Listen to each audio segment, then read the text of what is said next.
What it do to hold Jericho Green? I'm back once again to get up in that ear hole to get to your mind. Now, I saw a couple things on my Facebook feed and on the YouTube feed and the other places I get my news and shit, and it really pissed me off, and I need to speak on it. Somebody I know posted this video of this guy in Florida who, this white dude was in an elevator. This group of black dudes go to get on the elevator, but it was at an apartment complex, and a lot of students, I don't remember what, University of Florida, whatever the fuck it was, a lot of students live in this apartment building. So of course they got their friends and stuff coming to visit.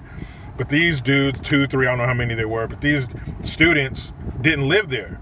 So they go to get on the elevator. This white dude happened to be somebody who lived there and knew they didn't live there, and said, if you don't live here, you can't be here. You know, you gotta wait till, somebody who lives here comes to get your ass. You can't just roll up in here. You don't have a key. And the guy, the article said he pulled a gun, but the guy, he had a gun in his hand, but he wasn't holding it like he was going to shoot it. He was holding in front of where the trigger is. He was holding it right there, but he wasn't holding it in a position to shoot it. He was just holding it in his hand. It was weird. Why you would take your gun out and not hold it properly, I don't understand. But the headline was, white man pulls gun on black students, and 5-6 times, white man, this white man on these black kids, this white man did this, and this white man wouldn't let them, white, black students, black, white, black. I'm like, number one, what the fuck does their race have to do with anything? It was some people who didn't live in the apartment complex trying to get in the apartment complex. If you don't live there and you have nobody, no liaison, somebody who lives there to bring your ass up on the elevator, then you can't fucking be there. What's the problem?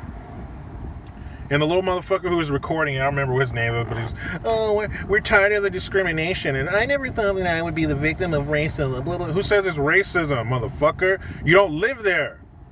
So why are you trying to get up in there? It's a place where college students live. You think the people who live in that building haven't had any problems with college students and their loud-ass friends and their parties and shit?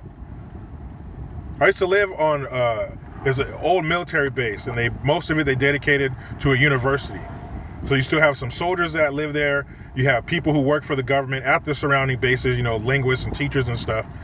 And you had students who live there. And some of the housing, all these little neighborhoods, some were for families, and one was for the students. It was on a street called Gettysburg. Everybody called it Ghettosburg because that's where all the students live. So every Friday and Saturday night, there's loud-ass parties. There's some shit going on. The young people. That's what the fuck they do. College kids. It's to be expected.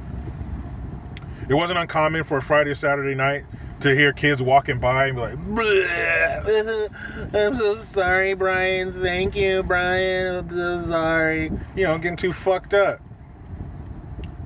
But college kids are rowdy. It's a rowdy age. So I can imagine this apartment building having some issues with students and the friends of the students who live there coming in and out and shit like they live there. There's another story floating around. This 18-year-old black kid was riding around with his grandma and her friend. The cop was flagged down by a black person who said, that kid is robbing those old ladies. The cops pull the dude over and the women. They pull the dude out of the car. One cop talks to the kid. Another cop goes and talks to the 2 old ladies. The 2 old ladies are basically saying, he's our grandson, what's the problem? He's not doing anything wrong. The kid, he's over there talking to police, giving his name, his address, and all that type of shit. And everybody in the comment section was, these racist ass fucking cops, and why do you have to question him? He don't have to give him ID, blah, blah, blah, blah, blah. It's called fucking probable cause. Somebody told him, hey, there's a crime being committed in there, so the cop leaped into fucking action. But what happened? They got the boy's information, the cops apologized, explained to him the situation, and let him go. So nobody got hurt, nobody got killed, nobody got disrespected, so what's the fucking problem? Now my issue with all of this is it makes black people, namely black men who happen to be in most of these stupid situations that get highlighted, it makes us look weak and fucking childish. You got all these videos popping up of white people calling the police on black people. Who the fuck is calling the police on someone simply because they're black? What fucking dispatcher is going to tell a cop, hey, we got some black people over here being black, come get them? And if that even happened, who gives a fuck? We're tougher than that. That's the problem. These motherfuckers are raised by the emotional ass mamas with no father and no testosterone in the house. So you get all mad, you get all upset, and start crying and shit.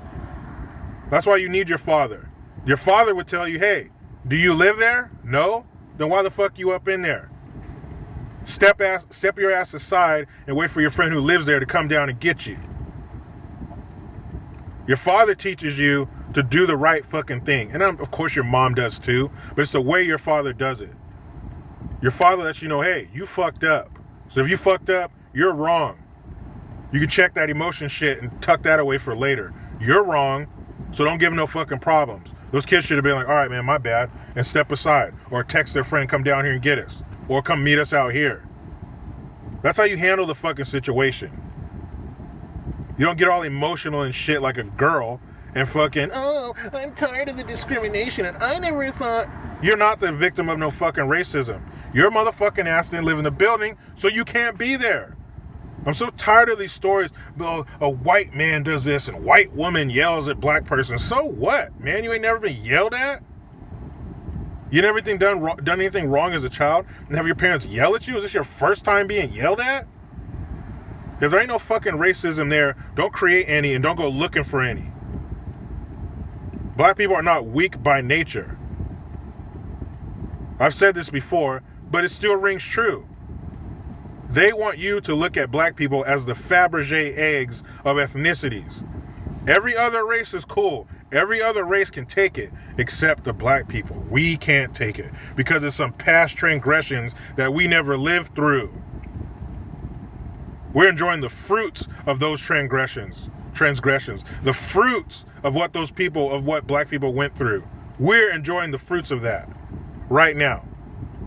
There's nowhere I can't go because of the color of my skin. There's nothing I can't do in this country because of the color of my skin, thanks to them.